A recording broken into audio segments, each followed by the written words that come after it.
Me siento muy complacida, nos sentimos complacidos pues, con la Junta Directiva por la magnífica recepción que ha tenido este ciclo sobre la vorágine, sobre los 100 años de la vorágine de José Eustacio Rivera.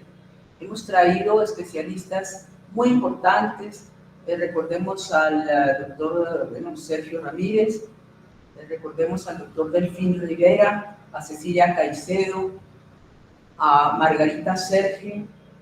Hoy tenemos el honor, el grandísimo honor de tener la voz de la conferencia del doctor Otto Ricardo Torres, que por circunstancias de salud le fue imposible llegar a la academia, está con una laringitis aguda, de manera que pues, me encargó muy especialmente la lectura de su conferencia.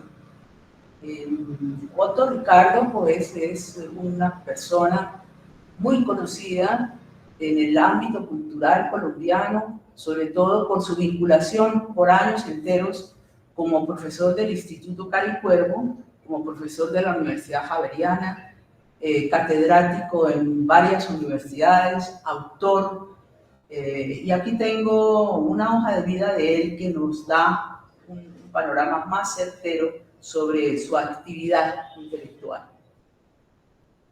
Estudios en la Universidad Pedagógica y Tecnológica de Colombia y en el Instituto Caricuervo, curso de posgrado en Piley de México, Distrito Federal, profesor de español en la Universidad de los Andes, profesor investigador del Instituto Caricuervo durante más de 12 años, profesor catedrático en la Maestría de Literatura de la Pontificia Universidad Javeriana, director de la especialización en Pedagogía de Cultura y Arte Folk en la Universidad Santo Tomás, catedrático en diferentes universidades del país en literatura colombiana, hispanoamericana, lírica y semiótica poética. Ha realizado seminarios sobre las historias de la literatura colombiana, José Eustacio Rivera, Jorge Salamé, y sobre el ensayo Lingüística Poética de Ramón Jacobson, traducido al español por primera vez a cargo de Otto Ricardo y un grupo de apoyo en el Instituto Caricuervo. Sus trabajos han sido publicados en revistas del Instituto Caricuervo, en la Pontificia Universidad Javeriana, en la Universidad de los Andes, Universidad Pedagógica de Bogotá y Tecnológica de Tunja. Ensayos publicados sobre poesía silabotónica en poetas colombianos e hispanoamericanos. Libros publicados El otro lado del habla, la entonación poética, un libro sobre el poeta Miguel Hernández y otro sobre Tierra de Promisión de José Eustacio Rivera. Él nos pasó un currículum bastante extenso que nos llevaría como 3 o 4 páginas, de manera que he hecho un resumen.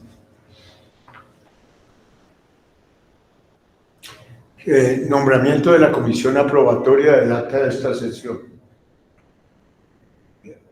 Podemos contar con don Mariano Lozano, que está virtualmente, y don Olimpo Morales. Gracias. Con mucho gusto.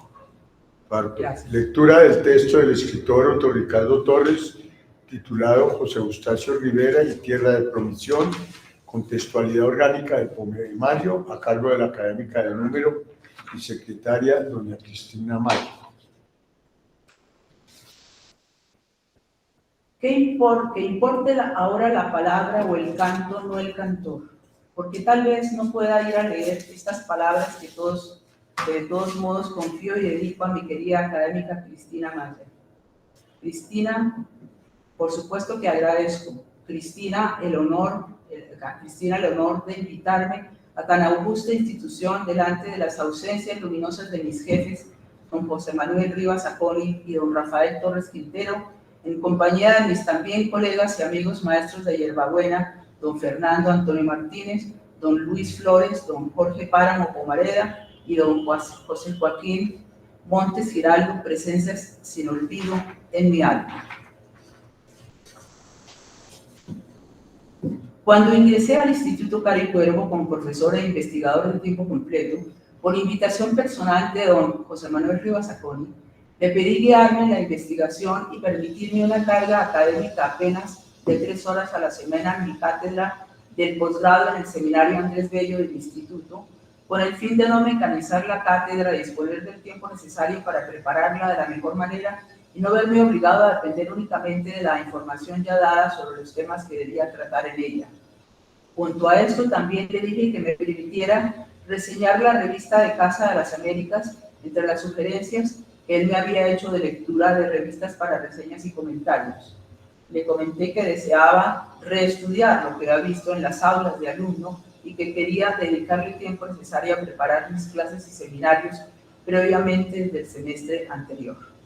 Así fue todo acordado y concedido sin regateo alguno, de modo que desde ese momento la confianza entre la sagrada institución y yo quedó establecida. A tal punto se dio esta coincidencia que incluso después el santo aristócrata que fue siempre don José Manuel me confió en ocasiones la atención a las delegaciones de visitantes provenientes de los Estados Unidos, de Cuba y de los países de la órbita soviética.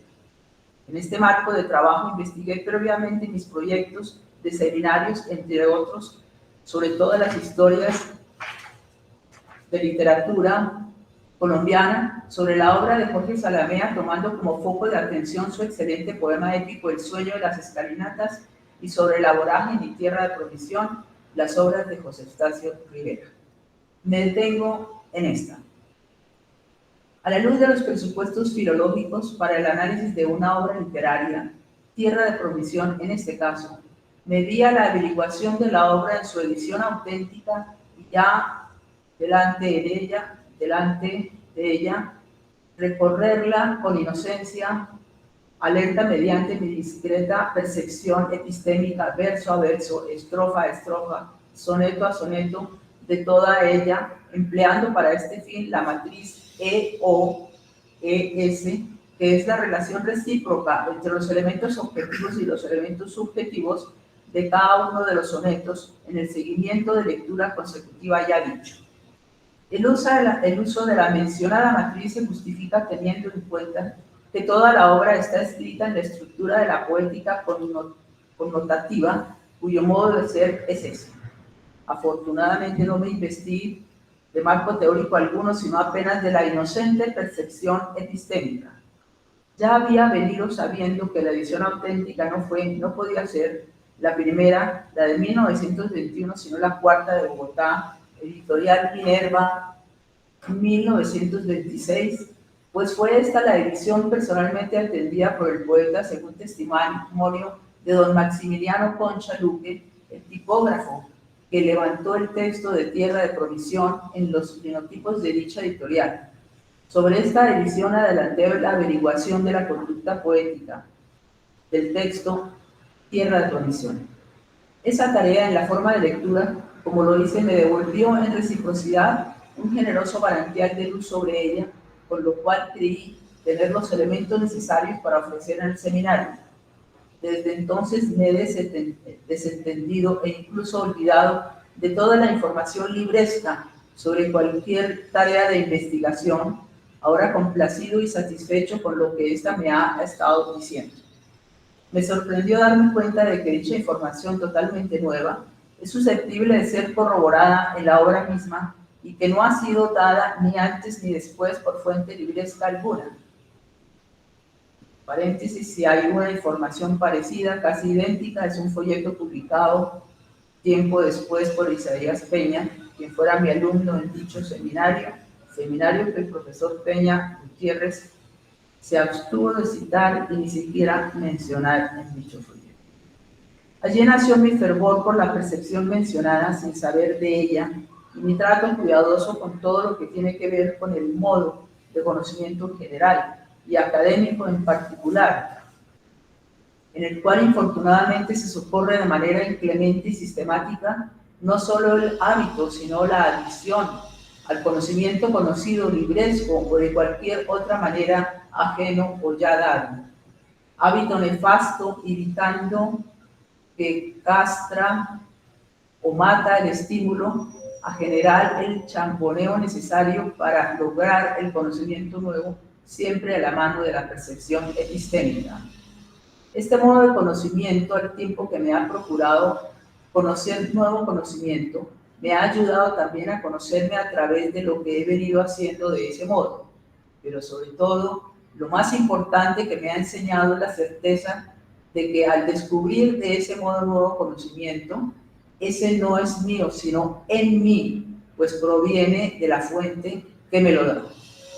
Entonces procuré no inmiscuir hipótesis ni reflexiones, sino inflexiones, en lo que hacía, si cabe el término, como lo opuesto a reflexión, no reflexión, sino inflexión, no guiado por marcos teóricos, ni sospechas, ni hipótesis, sino con las manos limpias, como ingresando hoja a hoja por entre los velos de la transparencia, solo atento a la guía de cada línea del verso, de cada estrofa, de cada soneto, en cada una de sus figuras, a lo largo de todos los 18 sonetos de la primera parte dedicada a la selva, más el prólogo 19, de todos los 10 sonetos de la segunda parte dedicada a la montaña y de todos los 26 sonetos de la tercera parte dedicada al llano. De este modo, Tierra de Promisión me fue encontrando y entregando los secretos de su ser bellamente constituido en libro, lo que diré después, el producto misceláneo de esa relación personal entre Tierra de Provisión y yo. Empezando por el fin y conclusión de la pesquisa, permítanme detenerme en el nombre del poemario en su título Tierra de Provisión. Diciéndolo de paso, el título de una obra es lo primero que aparece, pero generalmente es lo último que se pone como presunta síntesis y compendio semántico de la obra.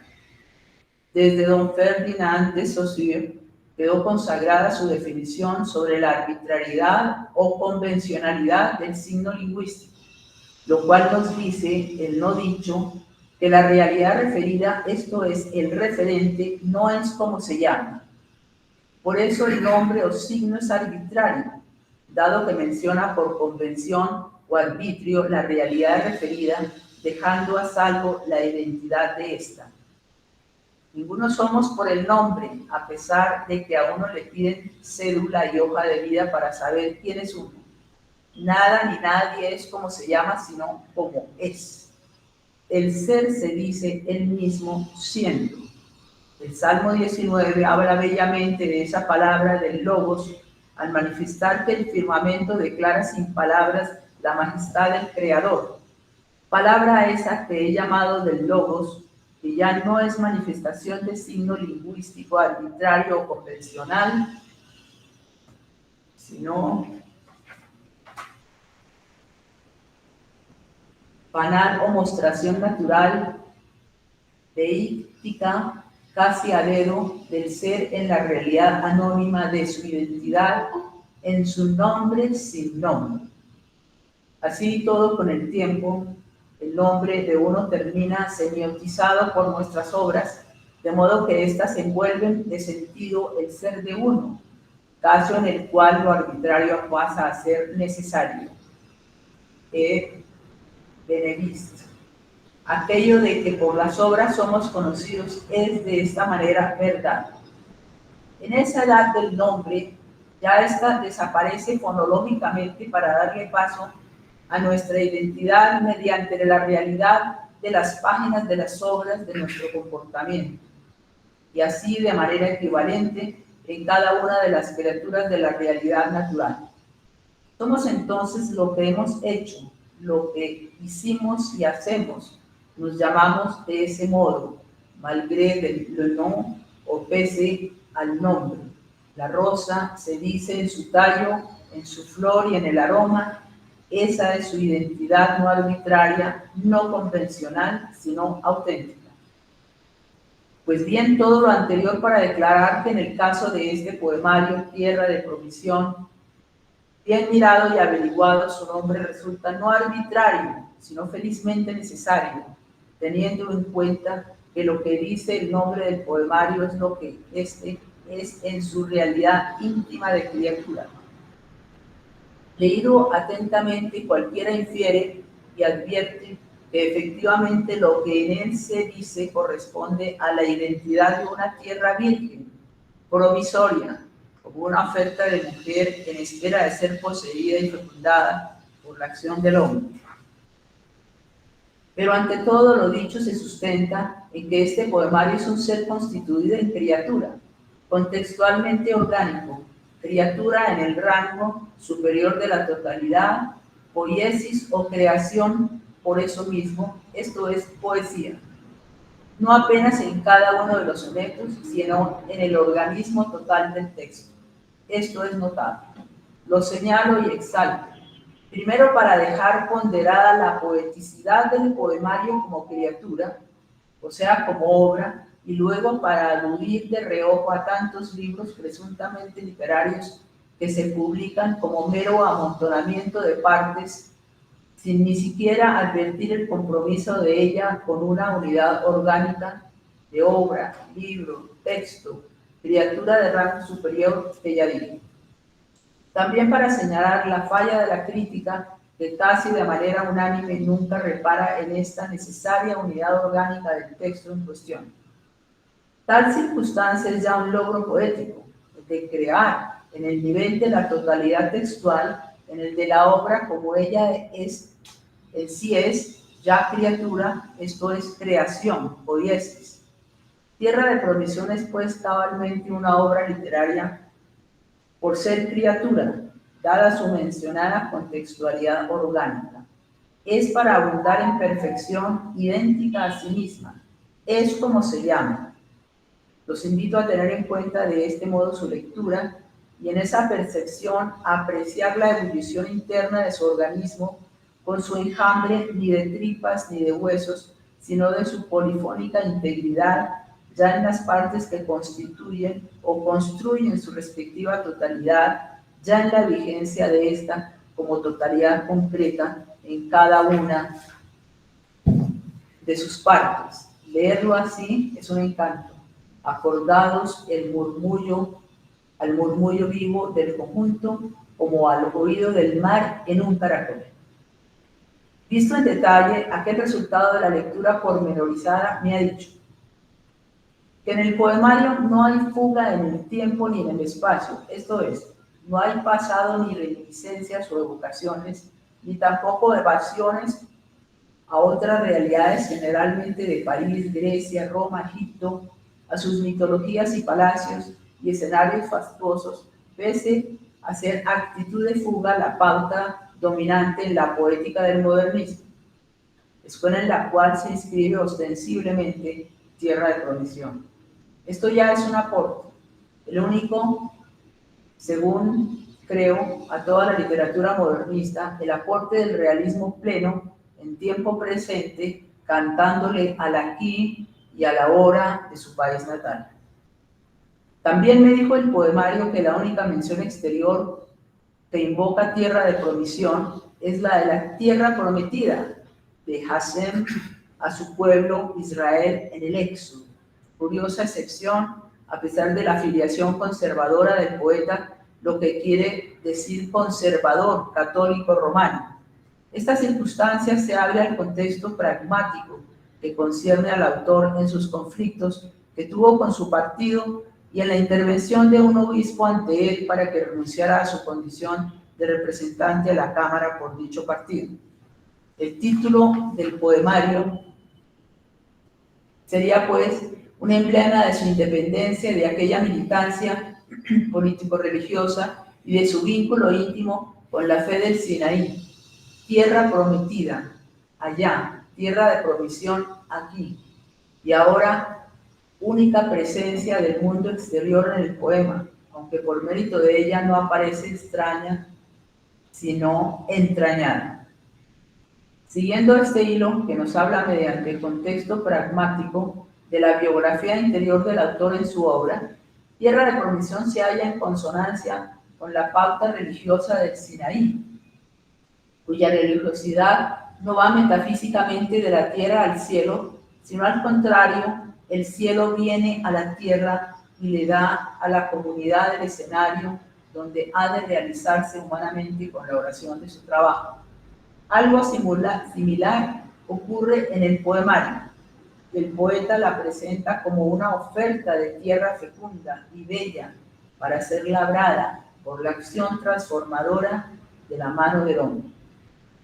Y finalmente, en concordancia con este modo de ser religioso, no hay en el poemario ninguna mención ritual a imágenes sagradas ni a dos, de modo que el poema, sin ser ateo, es una concepción y una realización artística absolutamente laica, pese al entorno socio-religioso del poeta, insisto, y en la coincidencia con el modo de ser de la fe ahí.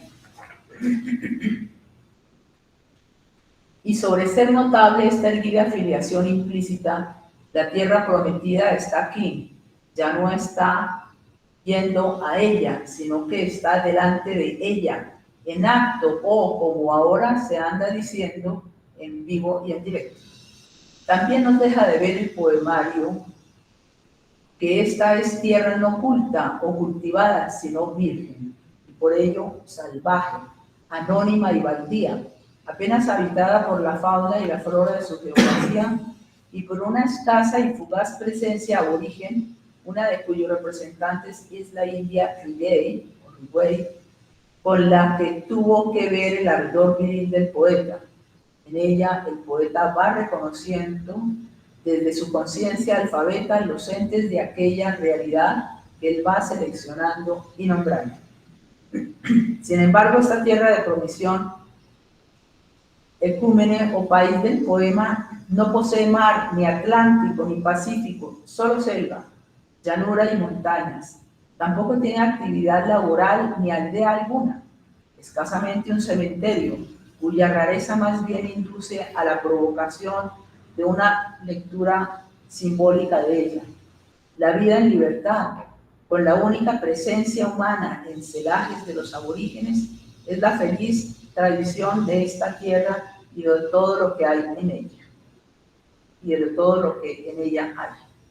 De la posible fuente de la artisticidad del poemario. De esta realidad que he percibido en tierra de promisión, desprendo y justifico la posible razón de ser y el comportamiento artístico de los sonetos, las criaturas básicas del texto. Pero esta abundancia de circunstancias, por esta abundancia de circunstancias, el escenario, por ser virgen, esto es, no afectado aún por la praxis o acción inteligente y creadora del hombre, no es un espacio cultural, histórico, sino una geografía sin huella humana, salvo la de los aborígenes, no incluidos como actores en esta conversación. Y seguramente, en consecuencia, con su condición virgen y anónima, ningún soneto tiene título, salvo el del prólogo y antes el del libro. Y por ser así esa realidad, reconocemos que no es un espacio semantizado, sino presencia meramente semiótica y no semántico, porque es anónimo y virgen, y sí semiótico, porque se muestra, se dice, pero en su mostración de indicios por discernir, cuya tarea cumple el poeta. Lo digo de otro modo, al no ser esta realidad ecuménica naturaleza cultural, sino naturaleza solamente natural, no hay lugar a la reminiscencia ni a la aflicción melancólica. El reto es el presente y el espacio inmediatos. Poetizar en presente una realidad así, que es de ñapa nueva, virgen, sin ecos culturales, no resulta ni fue nunca tarea fácil, ni empleada de manera corriente por la literatura de entonces ni de antes, pues tanto clásicos como románticos y modernistas, todos echaron mano de la reminiscencia o evocación. El pasado en presente de alguna literatura tampoco deja de ser, por eso, evocación. Pues contra ese viento y marea está concebido y realizado con éxito encomiable todo el poemario Tierra de Promisión, sin fugas a otras geografías ni a otros tiempos. Aquí cumple reconocer el valioso temperamento del poeta, audaz y guerrero, dándole un manotazo a la costumbre poética vigente y dominante y atreviéndose a mirar cara a cara y con orgullo su realidad inmediata con sentido de promisión. Por eso declaro que este que esta es una criatura también excepcionalmente poética en esto, porque innova también en el seno de la escuela modernista con su realismo de la mejor ley, que no se contrae a ver ni a presentar una realidad como supuestamente estática y en decadencia, sino en el realismo de su energía dinámica vital. Acorde con la índole de esta realidad, virgen, anónima, baldía, pero de provisión, se realiza estrechamente la instrumentación artística empleada por el poeta, pues por ser de este modo se sigue que no hay horizontes de sentido emocional ni afectivo más allá del objeto inmediato del canto, sino únicamente el sentimiento de cada identidad seleccionada le ofrece a la intimidad del poeta. Quiero decir que aquí no se cumplen las coordenadas clásicas de los dos ejes de la conducta propia de la función poética, el de la combinación o del sintagma que opera con realidades inmediatas y el de la selección o el paradigma con los de la realidad distante o ausente. Ese eje del paradigma o de la selección corresponde a la realidad de otro momento pero ausente, con la cual se configura la estructura de la connotación. Pero ese eje aquí no existe, dado que no hay espacio que suscite ninguna reminiscencia por ser tierra virgen, baldía, aún no hollada por el pie humano. Su horizonte no tiene registro alguno semiotizado en la conciencia de ningún ser humano todavía, no tiene realidad humanizada, dicho en una palabra. Por tal razón, la realidad del hipograma, materia prima de las literaturas reminiscentes, aquí no existe. Al poeta le corresponde la tarea que él cumple, presentárnosla investida de belleza. Debido a tales circunstancias y circunstantes, el poeta acude a la descripción como género elocutivo dominante mediante el empleo de la personificación o caracterización de cada una de las figuras y ambientes seleccionados como arquetipos de la tierra. Solo que en este caso no se trata de esta figura de la personificación al modo como la concibe la retórica de solo seres humanos, sino ante todo personificación mediante los rasgos de la personalidad de cada una y de todas las entidades habitantes de esa región ecuménica.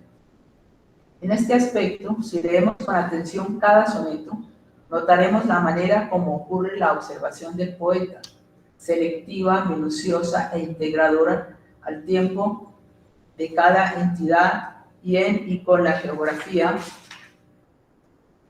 de esta flora y fauna, con sus cumbres, llano o selva, e incluso la selva misma, cada una tratada como persona mediante la manifestación descriptiva de sus rasgos distintivos y característicos. Nunca disecadas, quietas, sino vivas, totalmente ellas en sí mismas e integradas al ambiente propio de cada una. Y así es de admirar tanto la amorosa paciencia para observar en detalle como el talento para darle a cada una la distinción que la sensibilidad del poeta aprecia en cada una de ellas.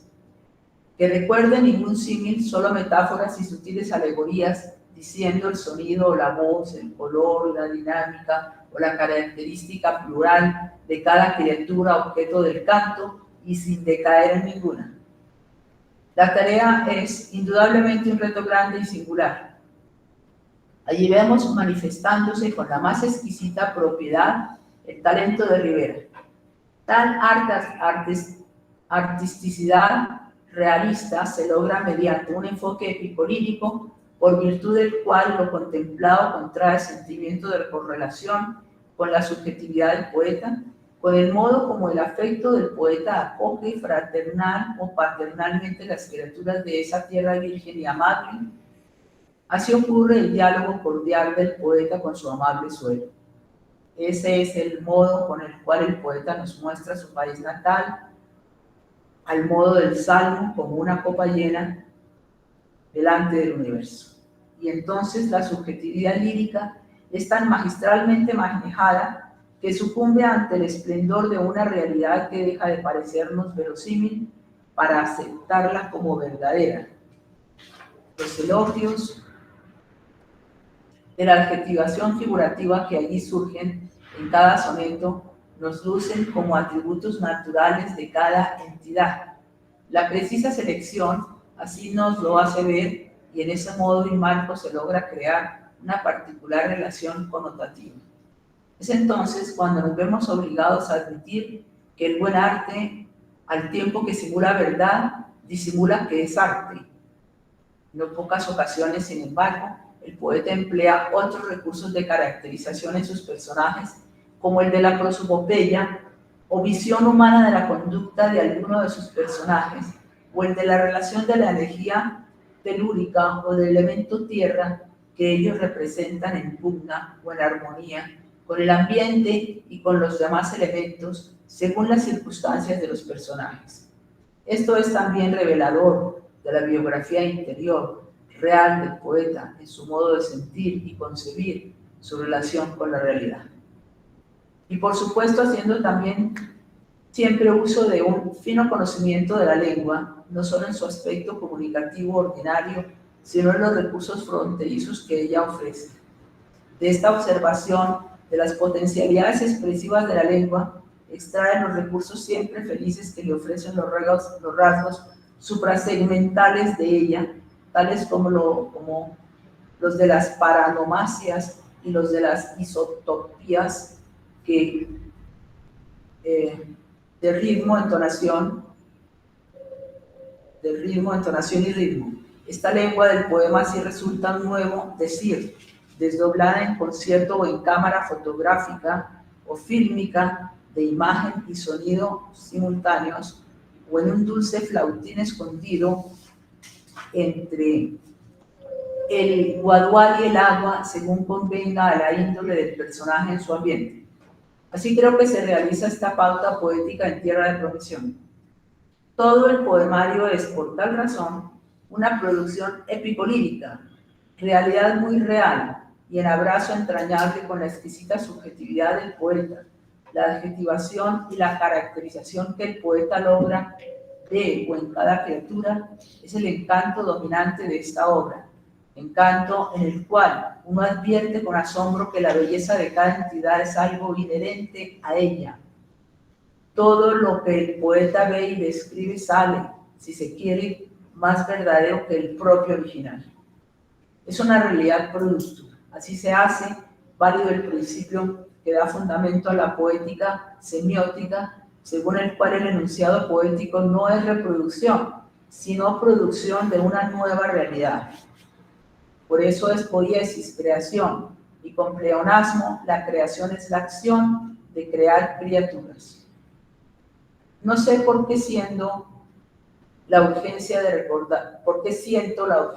recordar aquí el mal leído mamotreto de poema de don Juan de Castellanos, Elegías y elogio de varones ilustres de Indias, obra cuyo propósito inicial fue ensalzar en alegría y en dolor la obra de los varones ilustres de Indias, sus paisanos.